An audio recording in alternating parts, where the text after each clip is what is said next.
स्वागत दोस्तों आपका चैनल के साथ मध्य चैनल के सबसे पहले सबसे बड़ी टीम को बताएंगे दोस्तों। आज सुबह से लगातार 1 करोड़ से ज्यादा लोग बम्पर वोट करने के लिए अपने घर से बाहर निकले हुए हैं। दोस्तों बताएंगे कौन से चुनाव को लेकर ये नई अपडेट है और इसी चुनाव को लेकर भारतीय जनता पार्टी की तैयारियों पर किस तरीके से पानी फेरा गया है और चुनाव आयोग की ओर से रातों रात एक बड़ा आदेश जारी किया गया है। बताएंगे कौन सा ये आदेश है। इसी के साथ में चलेंगे एक और बड़ी अपडेट तरफ, जहां पर राहुल गांधी की ओर से टीवी के पार्टी के नेता थालापति विजय के समर्थन में एक पोस्ट करते हुए बीजेपी की केंद्र सरकार को लेकर कई सारे सवाल खड़े किए गए हैं। दोस्तों बताएंगे ऐसा कौन सा नया मामला उन्होंने उठाया है जिससे तमिलनाडु के अंदर एक नई तरीके के गठबंधन के समीकरण बनते हुए नजर आ रहे हैं। इसी के साथ में क्या राम मंदिर का दर्शन करने के लिए राहुल गांधी जाने वाले हैं। दोस्तों बड़े नेता की ओर से बड़ा दावा सामने आया है। इसी के साथ में वरुण गांधी के भी कांग्रेस पार्टी में वापसी को लेकर एक बड़े नेता ने खुलकर बोला है। बताएंगे क्या कह रहे हैं वो और एक एक करके चलेंगे आज की सारी बड़ी अपडेट। लेकिन उससे पहले अगर आप भी मानते हैं कि बीएमसी के अंदर इस बार ठाकरे बंधुओं की चलने वाली है और होगा जोरदार तरीके का परिवर्तन, तो इस वीडियो को लाइक करके लाल बटन दबाकर चैनल को सब्सक्राइब करके बेल आइकन दबाकर कमेंट बॉक्स में अपनी राय जरूर लिखकर बताएगा दोस्तों। और चलते हैं सबसे पहले सबसे बड़ी ब्रेकिंग न्यूज अपडेट की तरफ, जहां पर बीएमसी के चुनाव को लेकर आज सुबह से लगातार वोट डाले जा रहे हैं। तकरीबन 1 करोड़ 3 लाख मतदाता केवल बीएमसी के चुनाव में वोट डालेंगे। 227 वार्ड को लेकर चुनाव हो रहा है और 1 करोड़ 81 लाख टोटल मतदाता आज वोट डालने के लिए घर से बाहर निकलेंगे। तमाम अन्य जो नगर पालिकाएं हैं यानी टोटल 29 नगर पालिकाओं के अंदर चुनाव हो रहे हैं, जिसमें एक बीएमसी महानगर पालिका है और ऐसे अलग अलग क्षेत्रों के अंदर अलग अलग तरीके के समीकरण के साथ मुकाबला देखने को मिल रहा है। लेकिन सबसे ज्यादा जरूरी अगर कोई है तो वो बीएमसी का चुनाव है, जहां पर 227 वार्ड के चुनाव हो रहे हैं, जिसमें भारतीय जनता पार्टी 137 पर लड़ रही है और शिवसेना 90 सीटों पर लड़ रही है। उद्धव सेना 150 पर, एमएनएस को 70 सीटें लड़ने के लिए दी गई है, जबकि कांग्रेस पार्टी 145 सीटों पर चुनाव लड़ रही है। शिवसेना 2017 में 84 सीटें जीतकर नंबर 1 पार्टी बनी थी और 1997 से लेकर 2022 तक शिवसेना का इस पर कब्जा रहा है। लेकिन शिंदे ने जैसे ही पार्टी तोड़ी वैसे ही बीएमसी के अंदर शिवसेना उद्धव ठाकरे गुट भी कमजोर हो गया और इस बार उद्धव ठाकरे को वापसी करना जरूरी है। इसीलिए दोनों भाइयों ने आपस में गठबंधन किया है, जिसमें एमएनएस और शिवसेना मिलकर चुनाव लड़ रहे हैं। आपको बता दें कि इस चुनाव की तैयारी को लेकर भारतीय जनता पार्टी ने एक पूरा अलग तरीके का मैनेजमेंट किया था। मैनेजमेंट ये था कि दिसंबर महीने का पैसा जो 1500 रुपए महिलाओं के अकाउंट में जाने वाला था उसको जानबूझकर रोक दिया गया और जनवरी के 1500 रुपए और दिसंबर के 1500 रुपए मिलाकर टोटल 3000 रुपए 14 तारीख को यानी 14 जनवरी को आज अकाउंट में आने वाले थे। लेकिन चुनाव आयोग ने पूरी तैयारियों के ऊपर पानी फेर दिया, क्योंकि सुप्रीम कोर्ट की ओर से फटकार लगाई गई और इसके बाद 14 तारीख को यानी आज जो 3000 रुपए महिलाओं के अकाउंट में बीएमसी के चुनाव से पहले आने वाले थे उस पर पूरी तरीके से रोक लगा दी गई है। और एक तरीके से भारतीय जनता पार्टी ने जो तैयारी बीएमसी के चुनाव को लेकर कर रखी थी वो दाव एकदम उल्टा पड़ गया और महिलाओं को पिछले महीने भी 1500 रुपए नहीं मिले और इस बार 3000 रुपए देकर उनको खुश करने की कोशिश की जा रही थी। और अगले दिन, क्योंकि 15 तारीख को कल वोट होगा, तो एक दिन पहले 3000 रुपए अकाउंट में आते तो पूरी तरीके से चुनाव के नतीजे बदल सकते थे। लेकिन अब ऐसा बिल्कुल नहीं हुआ। इसके बाद अब बीजेपी के मंत्री भड़क रहे हैं और कह रहे हैं कि हम महिलाओं के अकाउंट में मकर संक्रांति के मौके पर 3000 रुपए देना चाहते थे, लेकिन ऐसा नहीं करने दिया जा रहा है चुनाव आयोग के द्वारा। और बीजेपी की तैयारियों पर यह जो पानी फेरा गया है ये पहली बार चुनाव आयोग ने किया है। बड़े दिनों के बाद चुनाव आयोग ने निष्पक्ष फैसला लेते हुए आखिरकार लाड़की बहन योजना के ऊपर इस महीने भी रोक लगा दी है। अगर आप भी मानते हैं कि चुनाव आयोग को इसी तरीके से निष्पक्ष होकर काम करना चाहिए और बिहार के अंदर जिस तरीके से बीच चुनाव में पैसे भेजने दिया गया उसी से बिहार चुनाव के नतीजे पूरी तरीके से बदल गए और एक तरफा एनडीए गठबंधन को समर्थन मिला। आप लोग इस पर अपनी राय जरूर लिखकर बताएगा। ज्यादा से ज्यादा वीडियो को शेयर कीजिएगा। चलते हैं एक और बड़ी अपडेट दोस्तों, जिसमें राहुल गांधी तमिलनाडु के दौरे पर गए तो उससे पहले थालापति विजय के समर्थन में राहुल गांधी की ओर से पोस्ट किया गया। राहुल गांधी कहते हैं कि देश के आईबी मिनिस्टर यानी इंफॉर्मेशन एंड ब्रॉडकास्ट मिनिस्ट्री की ओर से थालापति विजय की मूवी जना नायकन पर रोक लगाना तमिल संस्कृति और उसकी अभिव्यक्ति की स्वतंत्रता पर सीधा हमला है। मोदी जी, आप कभी भी तमिल की जनता की आवाज को दबाने में सफल नहीं हो पाएंगे, यानी तमिलनाडु की आवाज को दबाने में कभी सफल नहीं हो पाएंगे थालापति विजय, क्योंकि तमिलनाडु के अंदर एक मुख्य विपक्षी के तौर पर उभर कर सामने आ रहे हैं, जिस कारण से भारतीय जनता पार्टी के तकरीबन 10 साल की मेहनत पर पानी फिर रहा है। जो बीजेपी सोच रही थी कि डीएमके के सामने भारतीय जनता पार्टी और एआईएडीएमके मुख्य विपक्ष की भूमिका में आएगी और जनता उनको वोट देगी, लेकिन बीजेपी के इरादों पर पूरी तरीके से पानी तब फिर गया जब टीवीके पार्टी अचानक से मैदान में कूदी और थालापति विजय ने पूरी तरीके से विपक्ष की जगह पर कब्जा कर लिया है। और इसीलिए थालापति विजय की मूवी जना नायकन को रिलीज करने से रोका जा रहा है और आईबी मिनिस्ट्री की ओर से बार बार बैन लगाकर जैसे तैसे मूवी पर रोक लगाने के तमाम हथकंडे अपनाए जा रहे। राहुल गांधी ने इसी बात पर निशाना साधते हुए तमिल कल्चर के खिलाफ बताते हुए राहुल गांधी तमिलनाडु के दौरे पर पहुंचे थे और थालापति विजय को राहुल गांधी के सपोर्ट से सीधे तौर पर माना जा सकता है कि आने वाले दिनों के अंदर कांग्रेस पार्टी और थालापति विजय यानी टीवीके के पार्टी के बीच में गठबंधन लगभग तय हो चुका है। केवल फाइनल अनाउंसमेंट बाकी रह गया है और वो जल्द कर दिया जाएगा, क्योंकि राहुल गांधी अगर थालापति विजय के साथ में खड़े हैं तो इसका मतलब कांग्रेस पार्टी भी पूरी तरीके से उनके साथ में खड़ी है और डीएमके के साथ अब कांग्रेस पार्टी दूरी बना रही है। कारण यह है कि डीएमके की सरकार होते हुए भी कांग्रेस पार्टी तमिलनाडु के अंदर अपना विस्तार नहीं कर पा रही है और पुडुचेरी के अंदर भी कांग्रेस पार्टी को डीएमके के साथ में काफी ज्यादा मुश्किल से नेगोशिएट निगोशिएशन करना पड़ता है, यानी काफी सीटें डीएमके को देनी पड़ती है, जिस कारण से बीजेपी पिछली बार चुनाव जीत गई थी। इसीलिए कांग्रेस चाहती है कि तमिलनाडु के अंदर वो ज्यादा सीटों पर चुनाव लड़े और उसके बाद जो पहले कांग्रेस पार्टी शासित पुडुचेरी था उसको वापस लिया जाए। यानी पुडुचेरी में कांग्रेस सरकार चाहती है और थालापति विजय के साथ में मिलकर तमिलनाडु के अंदर और ज्यादा सीटों पर चुनाव लड़ना चाहती है, अपनी भूमिका को बढ़ाना चाहती है। आप लोग इस पर क्या राय देना चाहते हैं लिखकर जरूर बताएगा। चलते हैं एक और अपडेट की तरफ दोस्तों, जिसमें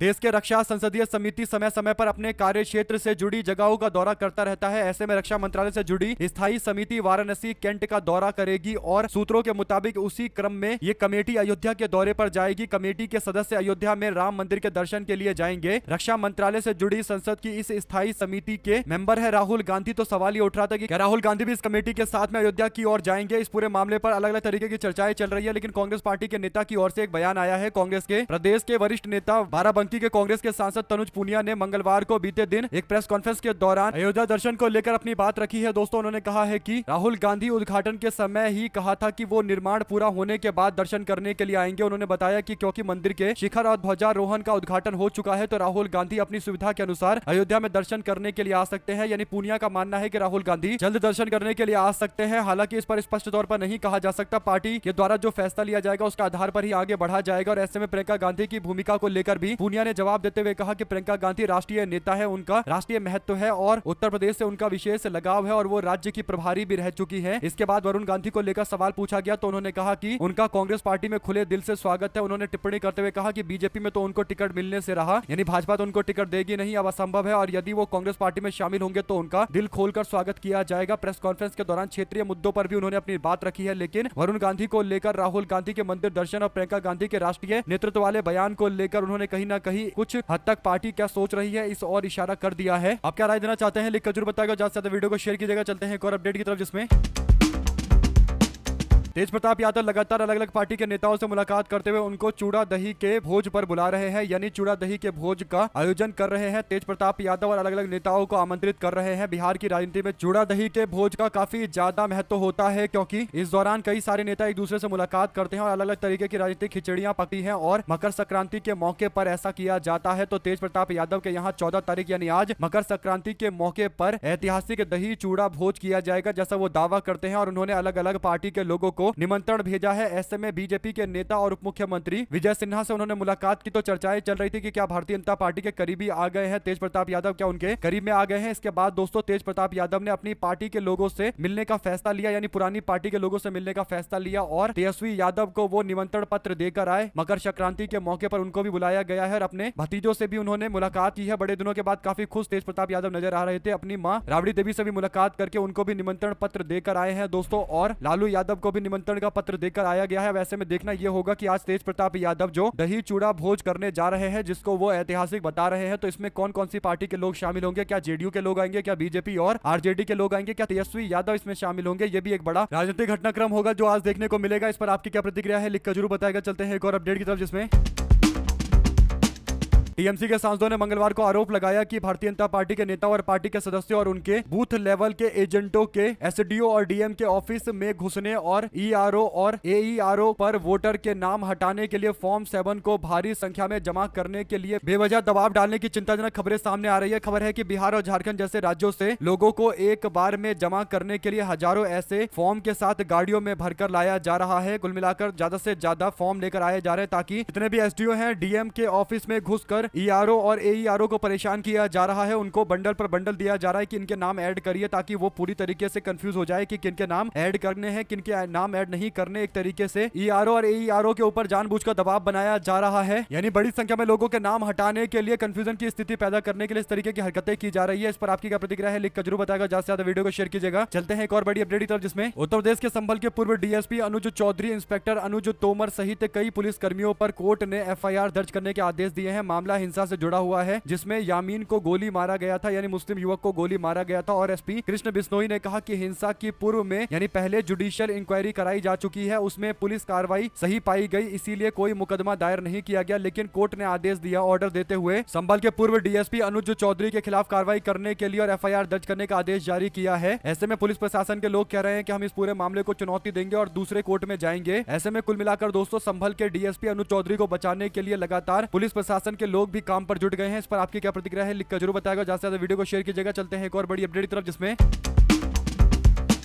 शिवसेना यूबीटी उद्धव ठाकरे गुट ने बीजेपी पर कटाक्ष करते हुए कहा कि पार्टी ने अपनी पुरानी राष्ट्र प्रथम की विचारधारा को त्याग कर गुंडे और चोर प्रथम का नारा दिया है। ठाकरे ने बीजेपी पर भाषाई और धार्मिक आधार पर माहौल बिगाड़ने के आरोप लगाए हैं। ठाणे में एमएनएस पार्टी के प्रमुख राज ठाकरे ने एक संयुक्त रैली को संबोधित करते हुए कहा कि पुरानी बीजेपी मर चुकी है, जो राष्ट्रहित और तमाम इस तरीके की बातें करती थी। अब ये लोग केवल और केवल गुंडे और चोर प्रथम इस तरीके की विचारधारा पर काम करते हैं, यानी चोर और गुंडे को फर्स्ट रखते हैं। इनको देश से कोई मतलब नहीं है। अपने प्रतिद्वंदी और उप मुख्यमंत्री एकनाथ शिंदे पर उन्होंने गृह क्षेत्र में निशाना साधा, यानी ठाणे के इलाके के अंदर सभा को संबोधित कर रहे थे। इस दौरान वो कहते हैं कि इस्तेमाल करो और फेंको की बीजेपी की राजनीति है। और उद्धव ठाकरे ने कहा कि हम मोदी या बीजेपी के नहीं बल्कि देशभक्त और महाराष्ट्र के भक्त हैं। उन्होंने लोगों से शिवसेना यूबीटी और एमएनएस के गठबंधन को भारी से भारी संख्या में वोट देकर एक बार फिर से मराठी मतदाताओं को एकजुट होने के लिए बोला। अब देखना यह होगा कि उनकी बातों का कितना असर होता है, लेकिन एक बात तय है कि इस बार मराठी मानुस के नाम पर पूरी तरीके से मराठा समाज एकजुट होता हुआ नजर आने लगा है। इस पर आपकी क्या प्रतिक्रिया है, लिखकर जरूर बताएगा। चलते हैं एक और अपडेट की तरफ दोस्तों, जिसमें गुजरात के अंदर प्रधानमंत्री नरेंद्र मोदी के डिग्री को लेकर सवाल उठाने के मामले पर आम आदमी पार्टी के नेता अरविंद केजरीवाल के ऊपर एफआईआर दर्ज किया गया था। और इसके बाद एक याचिका दाखिल की गई थी और मांग की गई थी कि अरविंद केजरीवाल और संजय सिंह के खिलाफ ट्रायल चलना चाहिए और जल्द से जल्द इनको सजा मिलनी चाहिए। इस पूरे मामले पर सुनवाई के बाद आखिरकार जस्टिस एमआर मेंगडे ने मंगलवार को आदेश सुनाते हुए याचिका खारिज कर दी दोस्तों। और कोर्ट के आदेश की पूरी कॉपी अभी आना बाकी है। हाईकोर्ट ने इस मामले पर अपना फैसला पिछले महीने सुरक्षित रख लिया था। अरविंद केजरीवाल का बयान आया था जिसमें उन्होंने कहा था कि प्रधानमंत्री की डिग्रियां या तो फर्जी है या नकली है, इसलिए गुजरात यूनिवर्सिटी डिग्रियां नहीं दिखा रही है। अगर नरेंद्र मोदी गुजरात यूनिवर्सिटी से पढ़े हैं तो उन्हें इस बात को सेलिब्रेट करना चाहिए। इनका स्टूडेंट देश का प्रधानमंत्री बना है, लेकिन गुजरात यूनिवर्सिटी वाले भी ये दिखाते नहीं है कि आखिर कौन सी डिग्री है नरेंद्र मोदी की जो उन्होंने यहाँ पर गुजरात यूनिवर्सिटी से प्राप्त की है। इन्हीं शक शंकाओं को लेकर जो सवाल उठा रहे थे दोस्तों अरविंद केजरीवाल, तो इनके खिलाफ याचिका दाखिल की गई और मानहानि का मुकदमा दायर किया गया था। हालांकि कोर्ट ने इस पर ट्रायल चलाने से मना कर दिया और याचिका को ही खारिज कर दिया गया है। अब जब पूरा आदेश आएगा तब पता चलेगा कि किस तर्क के आधार पर अरविंद केजरीवाल को यह बड़ी राहत मिली है और भाजपा मानसिकता वाले व्यक्ति को तगड़ा झटका लगा है। आप लोग अपनी राय जरूर लेकर बताएगा। चलते हैं एक और अपडेट जिसमें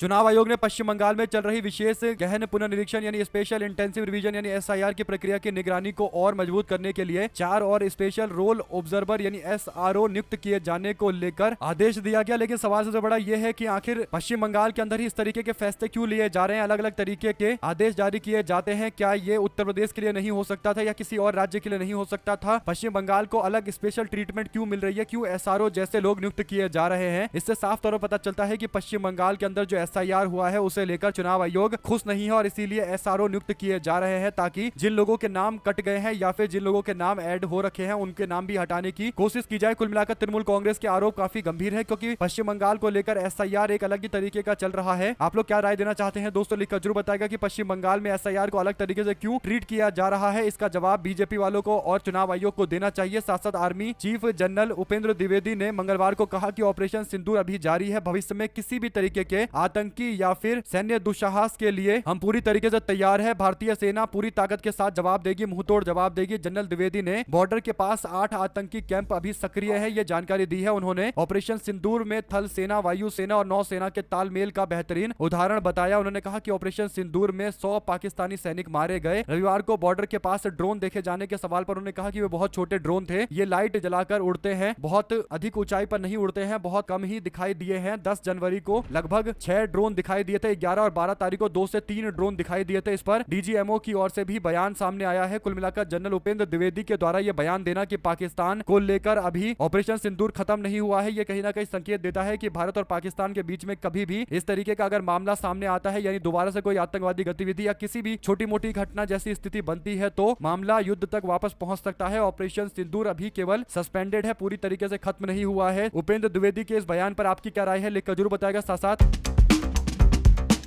आखिरकार राहुल गांधी गिग वर्कर्स की लड़ाई के लिए लगातार मैदान में कूदे रहे दोस्तों। और राहुल गांधी ने जब गिग वर्कर्स का मुद्दा उठाया तो राजस्थान से लेकर कांग्रेस पार्टी शासित राज्य कर्नाटका और तेलंगाना के अंदर, राजस्थान के अंदर गिग वर्कर्स को लेकर कई तरीके के नियम बनाए गए, उनको सोशल सिक्योरिटी के नाम पर कई तरीके के प्रावधान रखे गए। ऐसे में देश भर के गिग वर्कर्स की हड़ताल सफल हुई और आखिरकार सरकार ने डिलीवरी बॉयज की सुरक्षा को लेकर बड़ा कदम उठाया है। सरकार के दखल के बाद ऑनलाइन ऑर्डर से 10 मिनट डिलीवरी का नियम हटा दिया गया है। श्रम मंत्री मनसुख मांडविया के हस्तक्षेप के बाद ब्लिंकिट ने अपने सभी ब्रांड से 10 मिनट की डिलीवरी का दावा हटा दिया है। सरकार ने इस पूरे मामले पर दखल दिया, जिसके बाद ब्लिंकिट से जेप्टो, स्विगी और जोमेटो के अधिकारियों से बातचीत की गई। बैठक में डिलीवरी पार्टनर्स की सुरक्षा को प्राथमिकता देते हुए समय सीमा वाले नियम को हटा दिया गया। डिलीवरी बॉयज की जान जोखिम में पड़ने के बाद ये मुद्दा उठाया गया था। कई तरीके के और प्रावधान बदलने की मांग की गई है। क्या उस पर भी कोई कदम उठाया जाएगा, ये बड़ा सवाल है। लेकिन राहुल गांधी ने सबसे पहले गिग वर्कर्स को लेकर, उनकी समस्याओं को लेकर जनता के सामने आवाज उठाई थी और जनता ने इस मुद्दे पर अपना समर्थन दिया और एक बड़ा आंदोलन हुआ। और पूरे देश भर के अंदर जो 25 तारीख को बंद बुलाया गया, उसका व्यापक असर ये था कि अब जाकर नियमों में कई बदलाव किए जा रहे हैं और अलग अलग कंपनियों पर सरकार ने दबाव डालकर ये इंस्टेंट डिलीवरी के नाम पर जल्दबाजी में कई सारे डिलीवरी बॉय के सुरक्षा से खिलवाड़ के मामले पर रोक लगाने का फैसला लिया है। ऐप के मालिक से बोल दिया गया है कि आप लोग इस तरीके के नियम लागू नहीं कर सकते। इंस्टेंट डिलीवरी जिसमें 10 मिनट 15 मिनट का जो टाइम दिखाया जाता है कि इतने मिनट में पहुंचाना ही है, इस कारण से बाइक तेज चलाए जाते हैं और कई तरीके से और भी जल्दबाजी की जाती है, जिसका नुकसान डिलीवरी बॉयज को होता है, काम करने वाले लोगों को होता है और इसीलिए हड़बड़ी करने की कोई जरूरत नहीं है। आप लोग इस पर क्या राय देना चाहते हैं दोस्तों, लिखकर जरूर बताएगा। चलते हैं एक और बिग न्यूज अपडेट की तरफ, जहां पर गोरखपुर के महोत्सव की गजब तस्वीर आई है। बेकाबू भीड़ हो गई और लाठियां पुलिस वाले बरसाते रहे। वीडियो सामने आया है जिसमें लाठियां बरस रही थी पुलिस की और पीछे गाना बज रहा था कि बार बार ये दिन आए। मंच पर पवन सिंह के जन्मदिन का केक काटा जा रहा था। योगी आदित्यनाथ के मनोरंजन प्रतिनिधि और सांसद रवि किशन शुक्ला भी मंच पर मौजूद थे। गोरखपुर की जनता अभी तक कंफ्यूज है कि बार बार ये दिन आए वाला गाना क्यों चल रहा था। क्या जन्मदिन के संदर्भ में चल रहा था या फिर बार बार पुलिस वाले ऐसे ही लाठियां भांजे, ये बोला जा रहा था। लेकिन जनता का एक्सपीरियंस काफी खराब हो गया। पवन सिंह मंच पर आए तो उन्होंने पहले तो अश्लील बातें भी करी बीजेपी के मंच पर और उसके बाद जन्मदिन का केक काटते वक्त ये पूरा बवाल हुआ है। आप लोग इस पर क्या राय देना चाहते हैं, लिखकर जरूर बताएगा। ज्यादा से ज्यादा वीडियो को शेयर कीजिएगा। साथ साथ देश भर के अंदर सड़कों पर आवारा कुत्तों के बढ़ते हमले को लेकर सुप्रीम कोर्ट ने कड़ा रुख अपनाया है। दोस्तों, मंगलवार को हुई सुनवाई के दौरान अदालत ने साफ शब्दों में कहा है कि अगर कुत्तों को काटने से बच्चों या बुजुर्गों की मौत या गंभीर चोट आती है तो सीधी जिम्मेदारी राज्य सरकार की बनेगी और राज्य सरकार की जिम्मेदारी तय करके उनसे मुआवजा वसूला जाएगा। ये बातें स्पष्ट कर दी गई है, यानी किसी भी तरीके से कुत्ते के काटने और अन्य तरीके के नुकसान की भरपाई राज्य सरकार को करनी पड़ेगी। और इसके पीछे सबसे बड़ा कारण यह है कि राज्य सरकार की जिम्मेदारी है कि आवारा कुत्तों को सड़कों से हटाया जाए। लेकिन सुप्रीम कोर्ट के आदेश के बाद सरकार पर दबाव बनाने के लिए कई सारे लोग मैदान में कूद आए थे, जिसे लेकर अलग अलग तरीके का लोगों का रिस्पांस रहा है। क्या आप मानते हैं दोस्तों कि आवारा कुत्ते शहरों में होने चाहिए या फिर उनको हटाना चाहिए और आवारा कुत्तों को किसी एक अलग जगह पर बंद करके रखना चाहिए ताकि आम जनता आराम से घूम फिर सके? जो भी आपको लगता है लिखकर जरूर बताएगा। ज्यादा से ज्यादा वीडियो को शेयर कीजिएगा। चलते हैं एक और अपडेट की तरफ, जहां पर बीएमसी चुनाव को लेकर ग्राउंड रिपोर्ट करने वाले राजदीप सरदेसाई एक काफी इंटरेस्टिंग बात बोलते हैं। वो कहते हैं कि ये काफी रोचक है कि मुंबई के अंदर बीएमसी के चुनाव में लगातार हर जगह पर एक होर्डिंग वॉर देखने को मिल रहा है और ज्यादातर होर्डिंग्स में भारतीय जनता पार्टी का दबदबा है। कारण यह है कि बीजेपी के पास बहुत पैसा है, सबसे ज्यादा होर्डिंग्स बीजेपी ने ही बीएमसी चुनाव में लगाए हुए हैं। अब देखना यह है कि इस तरीके से जो भारतीय जनता पार्टी के पास रिसोर्स है, जो बड़े बड़े बिल्डिंग्स पर और छोटी से छोटी जगह पर हर जगह पर भाजपा के बैनर्स दिखाई दे रहे हैं, तो क्या भारतीय जनता पार्टी के पास इतना रिसोर्स है जो दूसरी पार्टियों के पास नहीं है? तो क्या इससे चुनाव एक तरफा बीजेपी के लिए हो चुका है? क्योंकि रिसोर्स की बात करें यानी संसाधन की बात करें तो बीजेपी के पास दूसरी पार्टियों की तुलना में काफी ज्यादा संसाधन है। चाहे एड चलाने के लिए पैसे की बात हो या होर्डिंग्स लगाने की बात हो या फिर बड़ी बड़ी रैलियां करने के लिए ग्राउंड बुक करने का पैसा हो या हेलीकॉप्टर से नेताओं के प्रचार कराने का मामला हो, बीजेपी के पास जमकर पैसा है। और ये बात साफ तौर पर बीएमसी के चुनाव में हर जगह देखने को मिल रही है, जहां पर भाजपा के सबसे ज्यादा प्रचार है और जो विपक्ष के लोग हैं उनके कहीं कहीं पर होर्डिंग पोस्टर दिखाई देते हैं। राजदीप सरदेसाई के इस ऑब्जर्वेशन से पता चलता है कि देश के अंदर जिस तरीके से बड़ी बड़ी उद्योगपति और बड़े बड़े कंपनियां बीजेपी को फंड कर रहे हैं, दोस्तों चुनाव इतना महंगा हो चुका है विपक्ष के लिए कि भारतीय जनता पार्टी की होड़ पर कर पाना काफी मुश्किल हो रहा है, क्योंकि बीजेपी को जमकर पैसा मिल रहा है। तकरीबन 10,000 करोड़ रुपए बीजेपी के अकाउंट में पड़े हुए हैं और कांग्रेस पार्टी के पास मुश्किल से 200-300 करोड़ रुपए हैं और ये जमीन आसमान का जो अंतर है, इसी से चुनाव के नतीजों पर अच्छा खासा प्रभाव पड़ता है। आप लोग अपनी राय जरूर लिखकर बताएगा। ज्यादा से ज्यादा वीडियो को शेयर कीजिएगा। साथ साथ दोस्तों, अमेरिकी राष्ट्रपति डोनाल्ड ट्रंप ने ऐलान किया है कि जो भी देश ईरान के साथ व्यापार करेगा उस पर अमेरिका 25% के आसपास अतिरिक्त शुल्क यानी टैरिफ लगाएगा। भारत पहले से ही अमेरिका के 50% ऊंचे टैरिफ का सामना कर रहा है। ऐसे में अगर 25% और टैरिफ लगा दिया जाता तो भारत के ऊपर टोटल 75% के आसपास का टैरिफ हो जाएगा। भारत ईरान के 5 सबसे बड़े कारोबार देशों में से एक है, यानी ईरान और भारत के कारोबार में लगभग इतनी ज्यादा बढ़ोतरी कुछ दिनों में देखने को मिली है, कुछ सालों में देखने को मिली है। और इसका सबसे बड़ा कारण है कि दोनों देश के बीच में अच्छे संबंध है। यहाँ तक कि भारत ने अपना एक बंदरगाह भी चाबहार का पोर्ट ईरान पर बनाया है, क्योंकि भारत को उम्मीद है कि ईरान में ये जो पोर्ट बनाया गया है, बंदरगाह बनाया गया है, यहाँ से दुनिया भर के अंदर भारत व्यापार कर सकता है। लेकिन अमेरिका के द्वारा लगाए गए प्रतिबंध के कारण, रोक के कारण भारत उस चाबहार पोर्ट का इस्तेमाल भी नहीं कर पा रहा। और ईरान के साथ में क्योंकि अच्छे खासे भारत के डील है, व्यापार है, कारोबार है, तो अब ट्रंप धमकी दे रहा है कि जो ईरान के साथ डील कर रहा है उसके खिलाफ कार्रवाई की जाएगी। आप लोग अपनी राय जरूर लिखकर बताएगा और ज्यादा से ज्यादा वीडियो को शेयर कीजिएगा। दोस्तों चलते हैं एक और बड़ी अपडेट की तरफ, जहां पर चीन को लाल आंख दिखाने की जगह भारतीय जनता पार्टी के लोग चीन के लिए लाल कारपेट बिछा रहे हैं। बीजेपी के दफ्तर में चाइना के डेलीगेट्स के द्वारा जाकर मुलाकात करना, पहुंचकर मुलाकात करने के मामले को लेकर कांग्रेस पार्टी के नेताओं की प्रतिक्रिया सामने आई है। पवन खेड़ा के हवाले से यह जानकारी मिली। उन्होंने कहा कि बीजेपी ने गिरगिट से भी ज्यादा रंग बदलना सीख लिया है। बीजेपी के लोग लाल आंख दिखाने की बातें करते थे जनता से वोट लेने के लिए, और जब वोट मिल गया तो उसके बाद लाल आंख की जगह लाल कारपेट बिछाकर, आंखें बिछाकर चाइना वालों का इंतजार कर रहे हैं बीजेपी वाले। और आरएसएस के दफ्तर में भी चाइना के डेलीगेट्स पहुंचे थे, और यहाँ तक कि चाइना के राजदूत जो भारत के अंदर है वो भी साथ में थे। यानी चाइना की सरकार बीजेपी के दफ्तर में जाकर बंद कमरे में बैठ के कर रही है। तो कहीं ना कहीं कई सारे सवाल सामने आते हैं। दोस्तों आपकी क्या राय है, लिखकर जरूर बताएगा। ज्यादा से ज्यादा वीडियो को शेयर कीजिएगा। हमारे लगातार जुड़े दोस्तों का बहुत बहुत धन्यवाद। आप लोग देख रहे थे, आपका अपना चैनल जय हिंद जवाहर। ज्यादा से ज्यादा वीडियो को शेयर कीजिए। बहुत धन्यवाद।